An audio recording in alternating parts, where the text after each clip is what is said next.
አቡነ ተክለ ሃይማኖት በሉ። ምንን አጠመቁ በሉ? ሰይጣንን በሉ እንጂ በደንብ በሉ። ሰይጣንን በሉ አጠመቁ። አዎ አጠመቁ። እንተ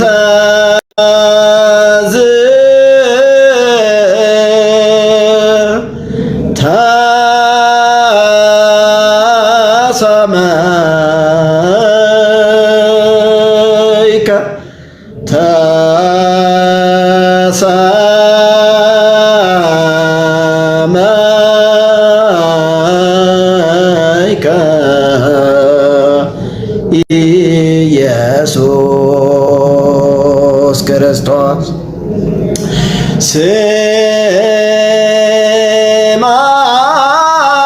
ጽድቅ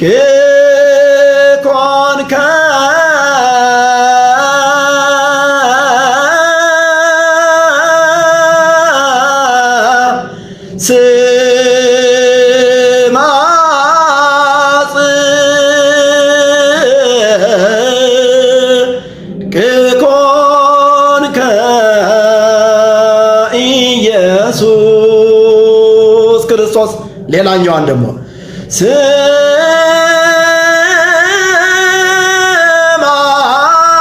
ጽድቅ ኮንከ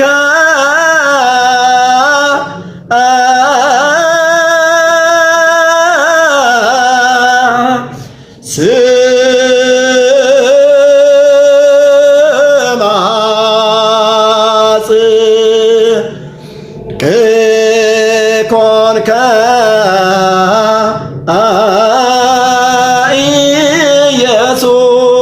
ኢየሱስ ክርስቶስ ሃሌሉያ። ይኸውላችሁ እንግዲህ በዛሬው ቀን ስማ ጽድቅ ኮንከ ተክለ ሃይማኖት፣ ስማ ጽድቅ ኮንከ ተክለ ሃይማኖት እየተባለ ነው የሚዘመረው። እኔ ግን ስማ ጽድቅ ኮንከ ኢየሱስ ክርስቶስ ብየዋለሁ። የእውነታችን ሚዛን፣ የእውነታችን መለኪያ፣ የጽድቃችን ምስጢር፣ የጽድቃችን ትርጉም ኢየሱስ ክርስቶስ ነው እንጂ ተክለ ሃይማኖት አይደለም። በመግቢያው ላይ የሰራውላችሁ አንድ ቪዲዮ አለ። ይህ ቪዲዮ ምንድነው የሚለው? ይሰግድ በብረኪሁ እስከ ይመጽእ ስርየተ ለኃጥአን ተክለ ሃይማኖት እምቅዱሳን መኑ ከማከ ክቡር መኑ ከማከ ልዑል ይላል። ይህ ወደ ትርጓሜ ስናመጣው ተክለ ሃይማኖት ለኃጢአተኞች ይቅርታ እስኪመጣ ድረስ በጉልበቱ ይንበረከካል። ማን? ተክለ ሃይማኖት። ይኸውላችሁ በደንብ አዳምጡ። ተክለ ሃይማኖት የሚባል ጻድቅ ተብሎ የተጠራ ለኃጢአተኞች ይቅርታ እስኪመጣ ድረስ በጉልበቱ ይንበረከካል። ከዛሳ ተክለ ሃይማኖት ሆይ ከቅዱሳን እንዳንተ የከበረ ማን ነው? እንዳንተ ከፍ ያለስ ማን ነው? እየተባለ በዝማሬ እየተመለከ ይገኛል።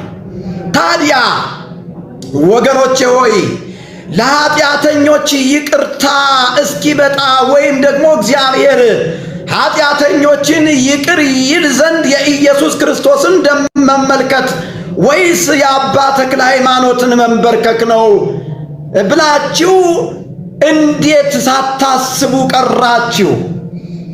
ተክለ ሃይማኖት በጉልበቱ ተንበርክኮ ለኃጢአተኞቹ ይቅርታ እስኪመጣ ድረስ በእግዚአብሔር ፊት ይታያል ይላል።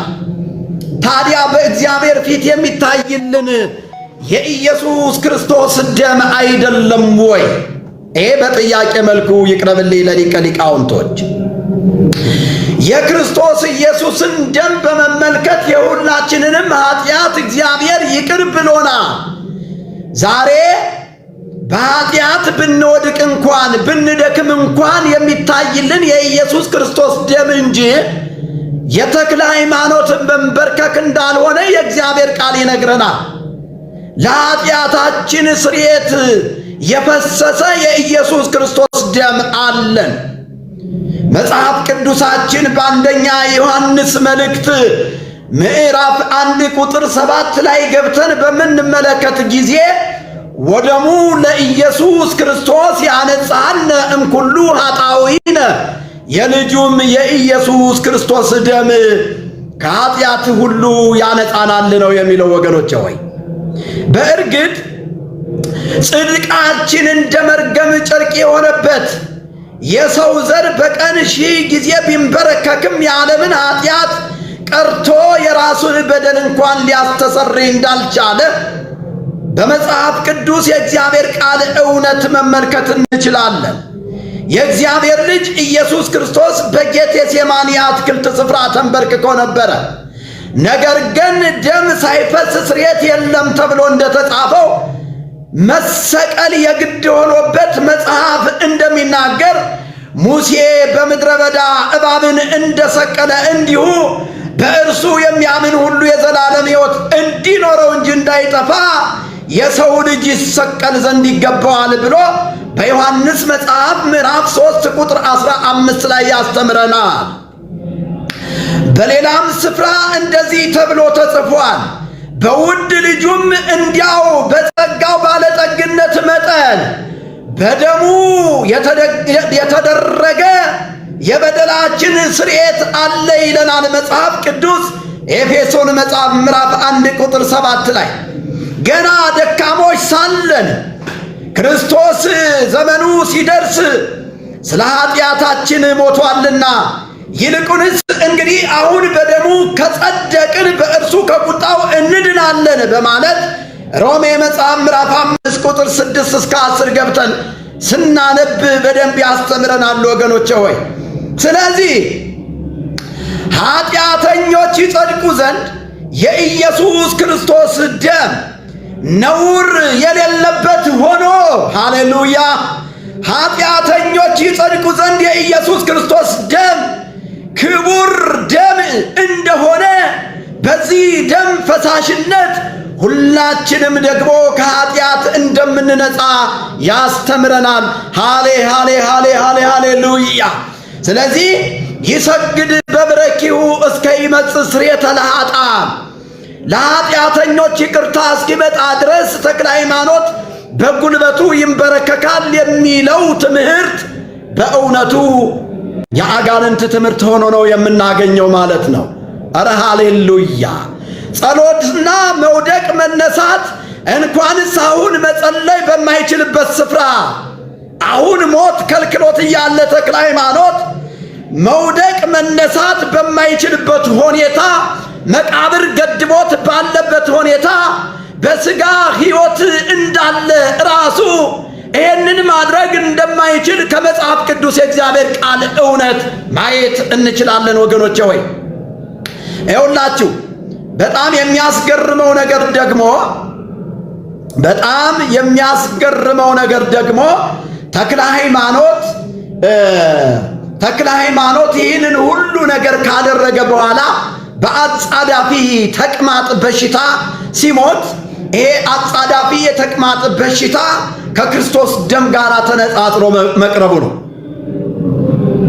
ከክርስቶስ ኢየሱስ ደም ከከበረው የኢየሱስ ክርስቶስ ደም ጋር ተነጻጽሮ መቅረቡ ነው። እንዲህ አይነቱ ትምህርት ወገኖቼ ሆይ እንዲህ አይነቱ ትምህርት በኃጢአታቸው ብዛት በሰውነታቸው ክፋት በአጋንንት መንፈስ እየተመሩ የጻፉት የደብተራዎች መጽሐፍ ሰዎቹ እንዲወድቁና ተጠላልፈው እንዲቀሩ የተደረገ የሰይጣን ሐሳብ እንጂ የእግዚአብሔር ሐሳብ እንዳልሆነ መጽሐፍ ቅዱስን ለሚያነቡ ሰዎች ግልጽ ነው። ይኸውላችሁ መጽሐፍን መሳለም፣ መንካት እንዲሁም ደግሞ ተክለ ሃይማኖት ገዳም ሄዶ መቀበር፣ ተክለ ሃይማኖት ገዳም ሄዶ መጠመቅ የመሳሰሉት ሁሉ ሰው ሰራሽ ትምህርቶች ናቸው፣ እንግዳ ትምህርቶች ናቸው። ምናልባትም እኛ በተክለ ሃይማኖት ዘመን የለንም ወገኖቼ።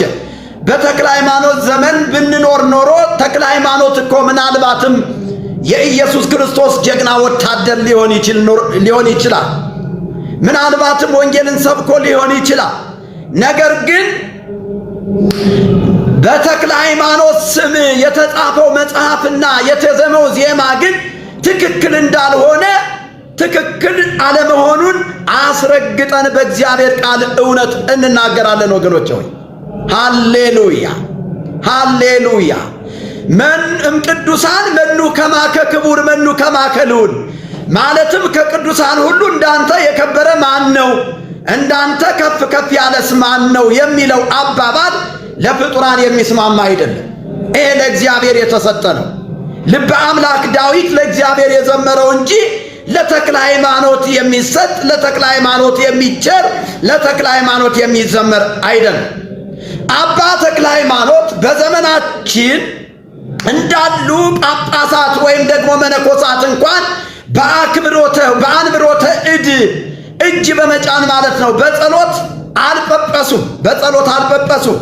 ሥርዓተ ቤተ ክርስቲያኒቱ በሰራችው ሥርዓት መሠረት ጳጳስ አልሆኑም። ጳጳስ ሆነው አልተሾሙም። ለምን ካላችሁ ማስረጃ ልስጣችሁ። በገድለ ተክለ ሃይማኖት ገጽ 37 ምዕራፍ 37 ቁጥር 40 ይኸውላችሁ። በገድለ ተክለ ሃይማኖት ምዕራፍ 37 ቁጥር 40 ላይ እንደዚህ ይላል፣ አንሰ ተሰየምኩ። ተመልከቱ፣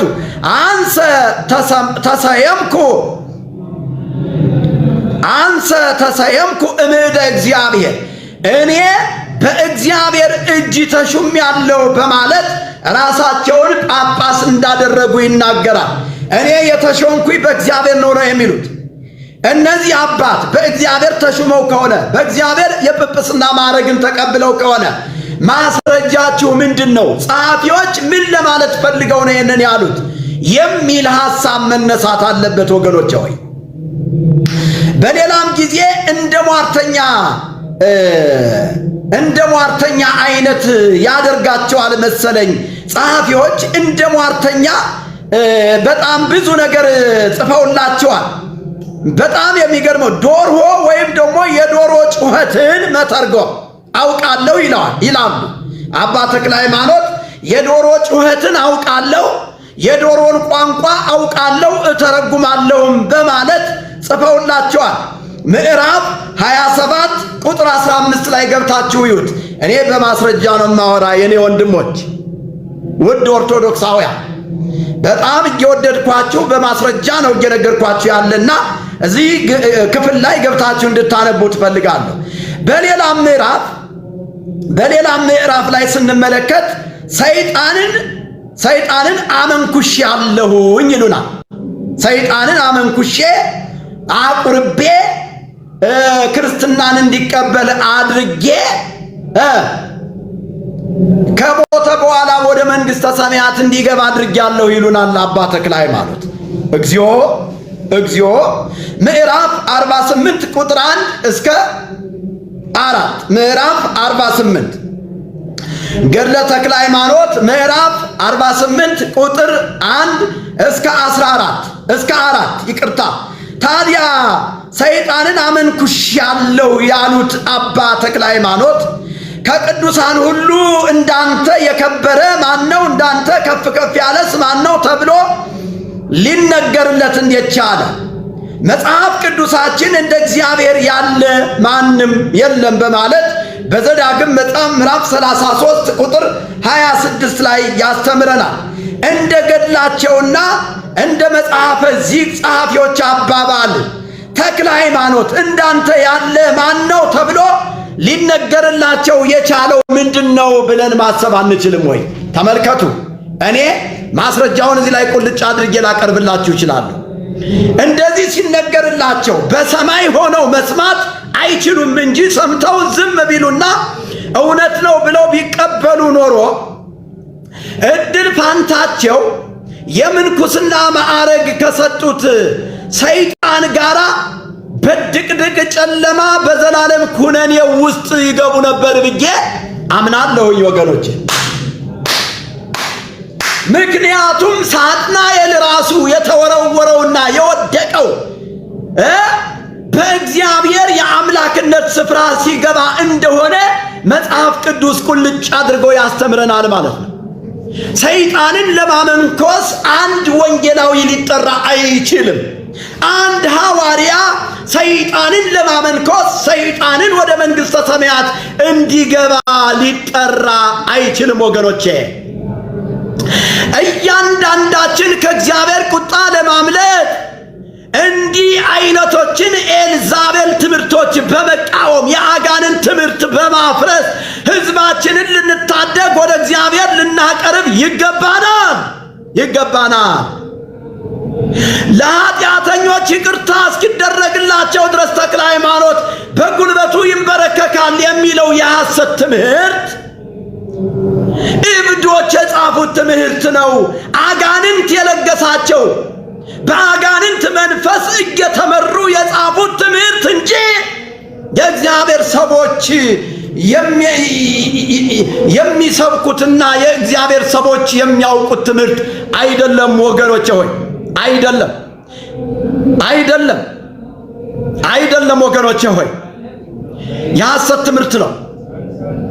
በሰማያዊ ገነት አሉ የተባሉ ቅዱሳን አምላካቸውን የታረደውን በግ ከመስማት በቀር በምድር ስላለው ወይም ደግሞ በምድር ላይ ስለተቀመጠው ፍርፋሪ የሚሰብኩና በዚህ የሚስማሙ እንዳልሆነ ከእግዚአብሔር ቃል መመልከት እንችላለን።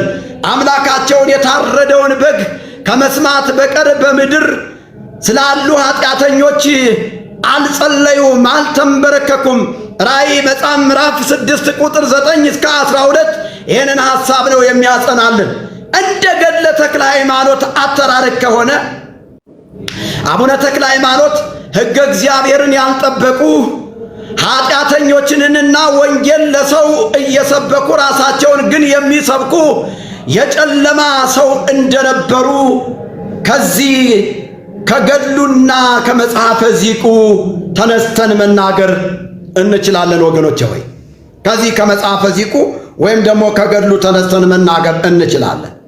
ክብር ለእግዚአብሔር ለአምላካችን ለኢየሱስ ክርስቶስ ይሁን።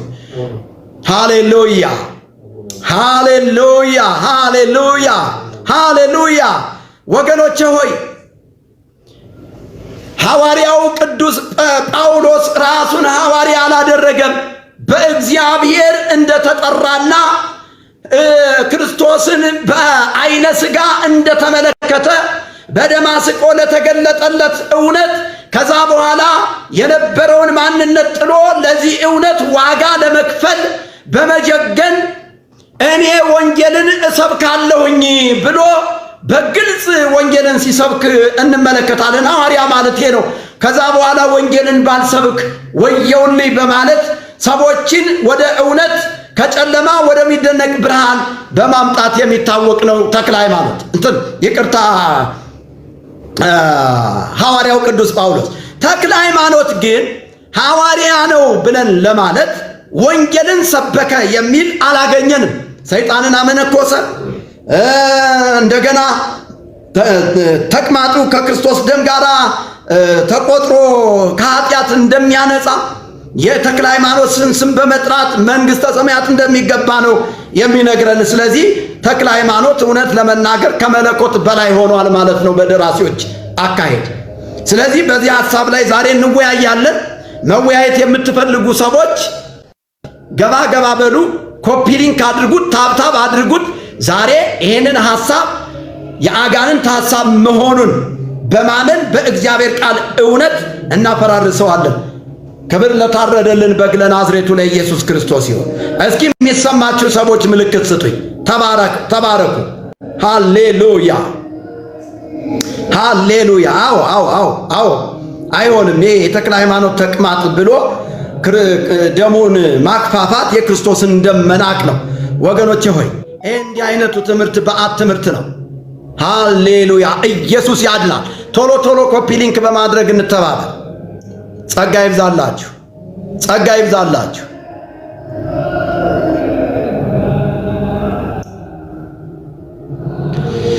ጸጋ እግዚአብሔር ከሁላችሁ ጋር ይሁን። አንድ የኮፒ ሊንክ አድርጉልኝና በደንብ እንቀጥላለን። ዝም ብሎ መንፈስ ቅዱስ በዚህ ማለዳ በቅናት እንድናገር አድርጎኛል። እኔ ማንንም አልጠላም። ተባረኩ። እስኪ አንድ ኮፒ ሊንክ አድርጉ። ሪፖርት እያሉ እየተጉን ያሉ ምቀኛ፣ መተተኛ፣ አስማተኛ በኢየሱስ ክርስቶስ ስም ስልጣን የተመታ ይሁን። በኢየሱስ ስም ይኸው ሊዘጋብኝ ነው። ምልክት እየሰጠኝ እኮ ነው ወገኖች። ይኸው እናንተ ኮፒ ሊንክ ባለማድረጋችሁ ምልክት እየሰጠኝ ነው። ሪፖርት ፕሮምሌም እያለ ነው። ሪፖርት ፕሮምሌም እያለ ነው። ምን እንደሆነ አላውቀውም። እንደዚህ እያለ ቀይ እየጻፈብኝ ነው። ባካችሁ ኮፒ ሊንክ አድርጉኝ። ሃሌሉያ። ወንጌል ይሰበክ የምትሉ ሰዎች ኮፒ ሊንክ በማድረግ ተባበሩ። ግድ የላችሁ። ጽዮን ትቢን ስለዘጉብኝ ነው መምህር ምስጢሩ በሚለው የመጣሁትኝ። ጽዮን ትቢ በጣም ሪፖርት አለበት። በጌታ ፍቅር ይሄንን ድምፅ የምትሰሙ ከዚህ ስትወጡ ይብን ጽዮን ትቢን እየገባችሁ ኮፒ ሊንክና ሪፖስት በማድረግ ወንጌልን ከኔ ጋር እንድትሰሩ በታላቅ አክብሮትና ፍቅር ጠይቃችኋለሁ። ወገኖቼ እባካችሁ ወንጌልን በጋራ እንስራ። ይሄው ሪፖርት ፕሮምሌም ይላል። አያ ሪፖርት ፕሮምሌም እያለ ነው። ሰው እንኳን እንዳላስገባ አግዶኛል። ሪፖርቱ ማለት ነው። ይሄው ሊዘጋብኝ እኮ ነው።